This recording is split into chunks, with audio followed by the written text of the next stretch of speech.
और उधर छत्तीसगढ़ महतारी के नाम पर छिड़े सियासी बवाल ने जोर पकड़ लिया है। कांग्रेस लगातार बीजेपी पर हमलावर है और बीजेपी नेता नितिन नबीन से माफी की मांग कर रही है। अब इस मामले में प्रदेश के राजस्व मंत्री जय सिंह अग्रवाल का बयान भी सामने आया है, जहां उन्होंने बीजेपी के प्रदेश सह प्रभारी नितिन नबीन पर निशाना साधा है। उन्होंने कहा है कि दुर्भाग्य की बात है कि बिहार से आकर छत्तीसगढ़ के बारे में बीजेपी के नेता टिप्पणी कर रहे हैं। बीजेपी के नेता छत्तीसगढ़ के बारे में समझ नहीं पाएंगे, उनको अभी इसका ज्ञान नहीं है। वो केवल छत्तीसगढ़ के प्रभारी बनकर आ गए हैं। दुर्भाग्य की बात है कि बिहार से आके वो छत्तीसगढ़ के बारे में कमेंट्स कर रहे हैं। छत्तीसगढ़ महतारी की मूर्ति, ये हमारी आस्था है, हम लोगों की सबकी सोच है। छत्तीसगढ़ के पूरे छत्तीसगढ़ वासी छत्तीसगढ़ महतारी के नाम से जय बोलते हैं, तो मूर्तियां अगर लगाई जा रही तो उनको क्या तकलीफ है? वो छत्तीसगढ़ के बारे में समझ नहीं पाएंगे, उनको अभी ज्ञान नहीं है छत्तीसगढ़ के बारे में। वो आ गए प्रभारी बन के। पहले छत्तीसगढ़ की यहाँ की संस्कृति के बारे में, छत्तीसगढ़ वासियों के बारे में पहले समझ लें और उसके बाद उनको बात करना चाहिए।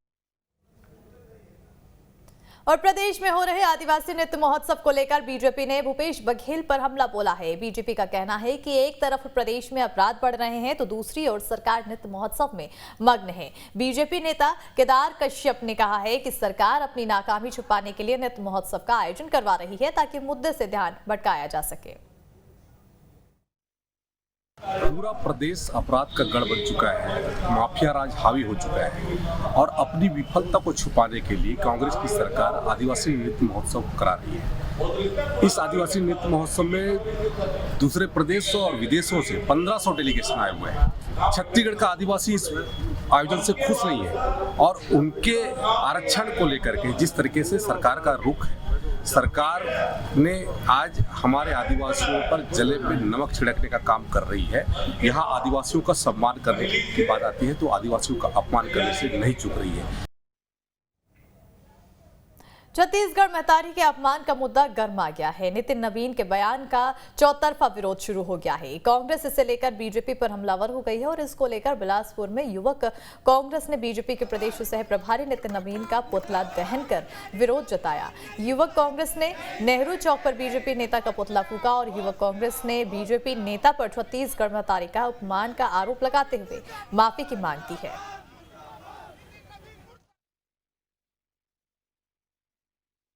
छत्तीसगढ़ महतारी का जो मूर्ति का अनावरण होना है, उसमें जो अभी प्रदेश के सह प्रभारी नितिन जी जो आए थे, नवीन नितिन जी द्वारा जो छत्तीसगढ़ महतारी का अपमान किया गया उनकी मूर्ति के उसमें, उसका छत्तीसगढ़ युवक कांग्रेस पुरजोर विरोध करती है और उनको माफ़ी मांगना होगा। अगर नहीं माफ़ी मांगते तो हम जन आंदोलन के साथ रायपुर में इसका बहुत बड़ा आंदोलन करके इसका विरोध करेंगे। छत्तीसगढ़ बीजेपी प्रदेश सह प्रभारी नितिन नबीन के जरिए छत्तीसगढ़ महतारी की मूर्ति पर दिए गए बयान से राजनीति गर्मा गई है। कांग्रेस ने बीजेपी के खिलाफ मोर्चा खोल दिया है। कोंडागांव में युवक कांग्रेस ने नितिन नबीन के खिलाफ प्रदर्शन किया और कांग्रेस भवन से बस स्टैंड तक रैली निकाली, जहां नितिन नबीन का पुतला दहन किया गया। युवक कांग्रेस ने छत्तीसगढ़ महतारी का अपमान करने के लिए नितिन नबीन से माफी की मांग की है। दरअसल सीएम बघेल ने प्रदेश स्थापना दिवस पर छत्तीसगढ़ महतारी की मूर्ति स्थापित करने की बात कही थी, जिस पर बीजेपी नेता नितिन नबीन ने टिप्पणी की थी।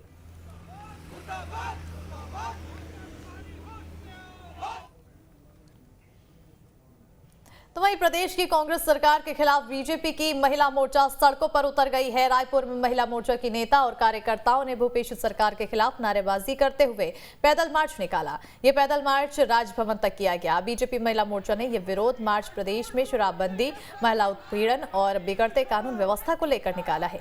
इसके साथ ही आने वाले दिनों में पूरे प्रदेश में प्रदर्शन करने की चेतावनी दी है।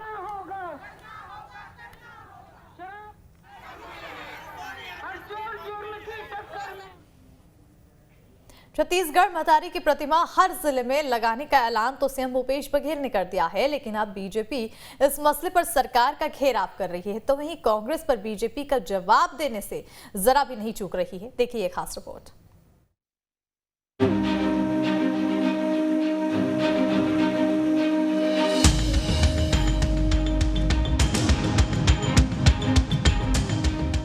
मंगलवार को छत्तीसगढ़ का 23वां स्थापना दिवस मनाया गया। सीएम भूपेश बघेल ने इस कार्यक्रम में छत्तीसगढ़ महतारी की प्रतिमा का अनावरण किया था। इतना ही नहीं, भूपेश बघेल ने स्थापना दिवस के मौके पर घोषणा की थी कि छत्तीसगढ़ के सभी जिलों में महतारी की प्रतिमा लगाई जाएगी। और ये मंच के माध्यम से मैं घोषणा कर रहा हूँ कि हर जिला मुख्यालय में छत्तीसगढ़ महतारी के आदमकद प्रतिमा की स्थापना की जाए। सीएम के ऐलान के बाद छत्तीसगढ़ में इस मसले पर सियासत भी तेज हो गई है। बीजेपी के प्रदेश सह प्रभारी नितिन नवीन का कहना है कि छत्तीसगढ़ महतारी की मूर्ति लगाने से क्या फायदा जब प्रदेश की महिलाएं सुरक्षित नहीं हैं। मूर्ति लगाने से क्या होगा? जो महिलाएं यहाँ पर हैं उनके साथ तो आप विश्वासघात कर रहे हैं, और मूर्ति किसका लगाएंगे? मूर्ति लगाने से क्या महिलाओं का सम्मान बच जाएगा क्या? महिलाओं के साथ जो शराबबंदी के कारण जो परेशानी पैदा हो रही है, लगातार महिलाओं का उत्पीड़न हो रहा है, उससे बच जाएगा क्या? जो काम आपका है महिलाओं को सुरक्षा देना, महिलाओं का आपने संकल्प लिया था शराबबंदी का, जो गंगा का जल का कसम खाया था, उस शब्दों को जवाब दीजिए। अब बात निकली थी तो दूर तलक तो जानी ही थी, और बीजेपी ने महतारी की प्रतिमा को लेकर प्रदेश सरकार को सवालों के घेरे में लाकर खड़ा किया। तो कांग्रेस कहां पीछे रहने वाली थी? कांग्रेस नेता सुशील आनंद शुक्ला ने नितिन नवीन के बयान पर पलटवार किया और कहा कि छत्तीसगढ़ महतारी की मूर्ति को 1.5 दशक पहले ही लग जाना था। बीजेपी को अध्ययन की जरूरत है, यहाँ महिलाएं सुरक्षित हैं। छत्तीसगढ़ महतारी की मूर्ति तो छत्तीसगढ़ की राजधानी में, छत्तीसगढ़ के हर जिले के मुख्यालय में आज के 1.5 दशक पहले लग जानी थी। छत्तीसगढ़ राज्य का निर्माण इसीलिए तो हुआ था कि हमारी जो संस्कृति है, हमारी सभ्यता है, हमारा जो छत्तीसगढ़ियापन है वो दिखना चाहिए, वो झलकना चाहिए। छत्तीसगढ़ में महिलाएं भारतीय जनता पार्टी की राज्य की अपेक्षा सुरक्षित हैं। आज महिलाओं के प्रति अपराधों में 62% की कमी हो गई है। नितिन नवीन जी को अध्ययन करना चाहिए। सीएम ने घोषणा तो कर दी, लेकिन अब छत्तीसगढ़ के सभी जिलों में महतारी की प्रतिमा पर सियासत हो रही है। अब देखना दिलचस्प होगा कि प्रतिमा पर सियासत प्रदेश की राजनीति में क्या नया मोड़ लेकर आती है। रायपुर से अंकुश शर्मा के साथ टीम न्यूज स्टेट।